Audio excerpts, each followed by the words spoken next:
গীতশ্রী হেসেলের নতুন ভিডিওতে সকলকে স্বাগত। আজ আমি আপনাদের সামনে একটা ভীষণই মুচমুচে খাস্তা পাঁপড়ের রেসিপি শেয়ার করব। আজকের রেসিপি আতপ চালের পাঁপড়।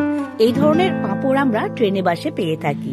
যেমন মুচমুচে, হাতে হালকা একটু প্রেসার দিলেই দেখবেন গুড়িয়ে যায়, তেমনি মুখে দিলে কিন্তু মিলিয়ে যায়। দারুণী খাস্তা মুচমুচে এই পাঁপড় যে বাড়িতেও বানিয়ে নেওয়া যায়, আজকের রেসিপিটা না দেখলে আপনারা বিশ্বাসই করবেন না। খেতে যেমন টেস্টি, বানানো কিন্তু খুবই সহজ। দেরি না করে চলুন সহজ পদ্ধতিতে বাড়িতেই কিভাবে আতপ চালের পাঁপড় বানিয়ে নেবেন সেটা দেখিয়ে দিই। প্রথমেই আমি এখানে এক বাটি আতপ চাল নিয়ে নিয়েছি। এবার সেটাকে পরিষ্কার জল দিয়ে খুব ভালো করে 2 থেকে 3 বার ধুয়ে নেব। ভালো করে ধুয়ে নেওয়ার পর আমি এটাকে ওভারনাইট ভিজিয়ে রেখেছিলাম। হাতে যদি সময় কম থাকে আপনারা কিন্তু 5-6 ঘন্টাও ভিজিয়ে রাখতে পারেন। আতপ চালের পরিবর্তে আপনারা সিদ্ধ চাল দিয়েও কিন্তু পাঁপড়টা বানিয়ে নিতে পারেন।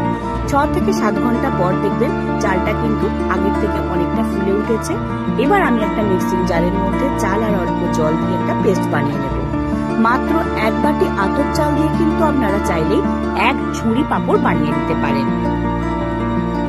এবার একটা পাত্রের মধ্যে বড় একটা চাটনি দিয়ে আগে থেকে বেটে রাখা আতপ চালের পেস্টটাকে খুব ভালো করে ছেঁকে নেব। পাঁপড় বানানোর জন্য আমাদের এখানে একটা মসৃণ পেস্ট লাগবে, তবে পেস্টের টেক্সচারটা না হবে খুব পাতলা, না হবে খুব মোটা।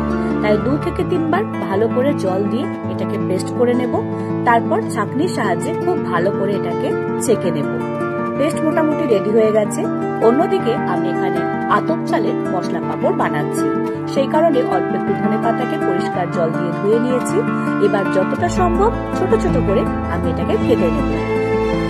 ধনেপাতা কেটে নেওয়ার পর একইভাবে আমি কাঁচা লঙ্কাটাকেও যতটা সম্ভব ছোট ছোট করে কেটে নেব। পাঁপড় বানানোর জন্য ধনেপাতা কাঁচা লঙ্কা আমার কাটা হয়ে গেছে। এবার ওই আতপ চালের পেস্টের মধ্যে দিয়ে দেবো 1 চামচ নুন আর হাফ বাটি পরিমাণ ময়দা। ময়দা দেওয়ার কারণে পাঁপড়টা কিন্তু ফেটে যাবে না। ভালো করে এটাকে মিশিয়ে নেব। তারপর দিয়ে দেব আগে থেকে কেটে রাখা ধনেপাতা কাঁচা লঙ্কা কুচি। খুব ভালো করে এটাকেও কিন্তু মিশিয়ে নেব। এই ব্যাটারের টেক্সচারটা হবে না খুব পাতলা, না খুব মোটা। হাতা থেকে যখন আমরা এটাকে ঢালবো জাস্ট একটা স্তরের মতো লেগে থাকবে। আঙুল দিয়ে একটু টানলে দেখবেন খুব সুন্দর একটা দাগও কাটা হয়ে গেছে। এবার পাঁপড়গুলোকে স্টিম করবার জন্য আমি এখানে কিছু স্টিলের প্লেট নিয়ে নিয়েছি। হালকা একটু তেল ব্রাশ করে নেব।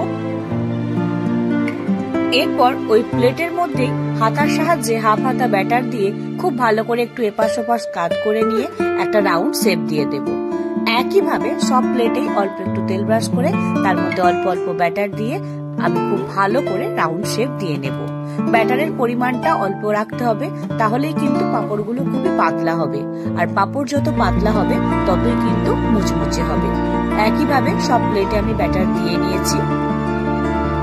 এবার পাঁপড়গুলোকে স্টিম করবার জন্য কড়াইতে বেশ খানিকটা জল দিয়ে, জলটা গরম হয়ে গেলেই তার মধ্যে একটা স্ট্যান্ড দিয়ে একে একে আমি প্লেটগুলো বসিয়ে দেব। 2-3টে করে আমি এখানে 2টো করে প্লেট বসিয়েছি। আপনারা আপনাদের সুবিধা অনুযায়ী 2 কি 3টে করে প্লেট বসিয়ে তারপর ঢাকা দিয়ে মিনিট 2 লো টু মিডিয়াম ফ্লেমে রাখলেই দেখবেন পাঁপড়টা খুব সুন্দরভাবে স্টিম হয়ে গেছে। 2 থেকে 3 মিনিট পর ঢাকনা খুলে আমি এবার এগুলোকে গ্যাস থেকে নামিয়ে ঠান্ডা করে নেব। নর্মাল খানিকক্ষণ রেখে দিলেই দেখবেন ঠান্ডা হয়ে যাচ্ছে। যদি হাতে সময় কম থাকে সেক্ষেত্রে নর্মাল ঠান্ডা জলের উপরে একে একে প্লেটগুলো রেখেও কিন্তু আপনারা ঠান্ডা করে নিতে পারেন।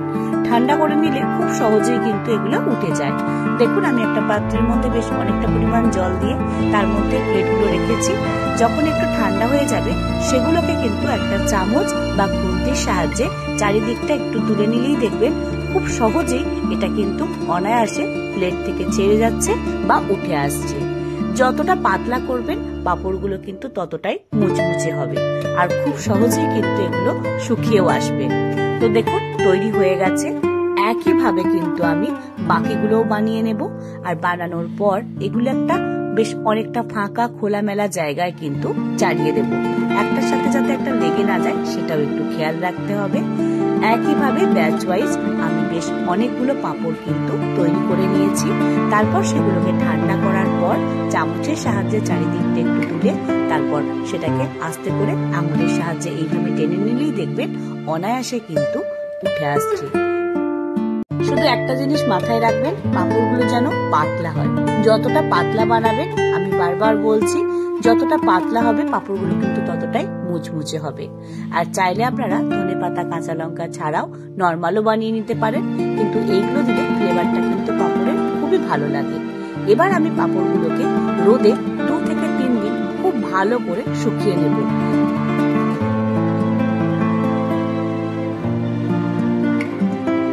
2-3 দিন রোদের মধ্যে দিয়ে রাখলেই দেখবেন পাঁপড়গুলো খুব সুন্দরভাবে শুকিয়ে গেছে। আপনারা চাইলে এরকম অবস্থাতেও পাঁপড়গুলোকে স্টোর করে অনেকদিন রেখে দিতে পারেন। পরে আপনাদের ইচ্ছে অনুযায়ী আপনারা এগুলোকে ভেজে খেতে পারেন। তো পাঁপড়গুলো আমার তৈরি হয়ে গেছে। এবার এগুলোকে আপনাদেরকে আমি ভেজে দেখাবো কতটা মুচমুচে এই পাঁপড়গুলো তৈরি হয়েছে। তাই দেরি না করে চলুন পাঁপড়গুলো ভেজে নিই। কড়াইয়ের মধ্যে বেশ অনেকটা পরিমাণ সাদা তেল নিয়ে নিয়েছি। এবার তেলটা গরম হওয়া অবধি অপেক্ষা করব। তেলের টেম্পারেচারটা বেশ হাই থাকবে, সেই রকম অবস্থায় একে একে আমি এর মধ্যে পাঁপড়গুলো দিয়ে দেব। এক বাটি আতপ চাল দিয়ে কতগুলো পাঁপড় হয় সেটা যেমন দেখেছেন, এবার দেখুন পাঁপড়গুলো তেলে পড়া মাত্রই প্রায় দ্বিগুণ হয়ে ফুলে উঠেছে। পাঁপড়গুলো যতটা পাতলা করবেন পাঁপড়গুলো কিন্তু ততটাই তেলে দেওয়ার পর ফুলে উঠবে। সেই কারণে আমি আপনাদেরকে আগেই বলেছি পাঁপড়গুলো যতটা সম্ভব পাতলা করে নিতে।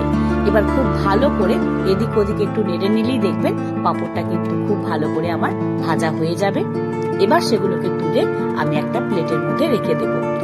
একইভাবে আমি বাকি সব পাঁপড়গুলোকে ভেজে রেখে দেব।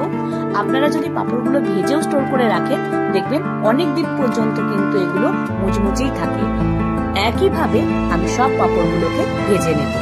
বাচ্চারা অনেক সময় চিপস খাওয়ার বায়না করে, তাদেরকে ওই ধরনের বাইরের প্যাকেটজাত চিপস না দিয়ে এই ধরনের ঘরে তৈরি আতপ চালের পাঁপড় একবার দিয়ে দেখবেন, বাচ্চারাও কিন্তু বেশ পছন্দ করবে।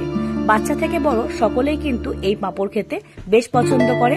তবে এই পাঁপড় খাওয়ার জন্য আর বাইরে যেতে হবে না, মাত্র কয়েকটা উপকরণ দিয়ে আপনারা খুব সহজেই বাড়িতে এরকম আতপ চালের মুচমুচে পাঁপড় বানিয়ে নিতেই পারেন। আর স্টোর করেও রেখে দিতে পারেন। হঠাৎ যদি কোনো গেস্ট চলে আসে তাদেরকেও আপনারা এইভাবে স্ন্যাক্স হিসাবে পাঁপড় বানিয়ে সার্ভ করতে পারেন। তারা কিন্তু এই পাঁপড়টা খাওয়ার পর বুঝতেও পারবে না যেগুলো বাজার থেকে কিনে আনা না আপনার হাতে বানানো। তাই দেরি না করে খুব তাড়াতাড়ি রেসিপিটা একবার ট্রাই করবেন। আর কেমন লাগলো সেটা আমাকে কমেন্ট করে জানাতে প্লিজ ভুলবেন না। গীতশ্রী হেসেলের আরো অনেক রেসিপি রয়েছে, সেগুলো দেখার অনুরোধ রইল। আজকের এই রেসিপিটা যদি আপনারা ইউটিউব থেকে দেখেন তাহলে অবশ্যই নতুন সদস্য হয়ে এখনো যদি সাবস্ক্রাইব না করে থাকেন সাবস্ক্রাইবের অনুরোধ রইল।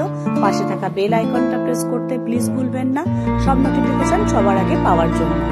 আর এই ভিডিওটাই যদি আপনারা ফেসবুক পেজ থেকে দেখেন তাহলে অবশ্যই পেজটিকে ফলো করে আপনাদের গুরুত্বপূর্ণ মতামত কমেন্ট বক্সে জানাতে প্লিজ ভুলবেন না। আপনাদের গুরুত্বপূর্ণ মতামত আমাকে আরো বেশি মোটিভেট করবে নিত্য নতুন রেসিপি আপনাদের সামনে নিয়ে আসার জন্য। পাঁপড়টা কতটা মুচমুচে হয়েছে দেখুন, হাতের সাহায্যে হালকা একটু প্রেস দিলেই পাঁপড়টা জাস্ট গুড়িয়ে যাবে। মাত্র এক বাটি আতপ চাল দিয়ে কতগুলো পাঁপড় তৈরি হলো, আর পাঁপড়গুলো কতটা মুচমুচে হলো সেটাও তো দেখলেন। সকলে সুস্থ থাকবেন, ভালো থাকবেন। শেষ অবধি ভিডিওটা দেখার জন্য সকলকে অসংখ্য ধন্যবাদ। আবারও আপনাদের সাথে দেখা হচ্ছে খুব তাড়াতাড়ি নতুন রেসিপি নিয়ে গীতশ্রী হেসেলে। নমস্কার।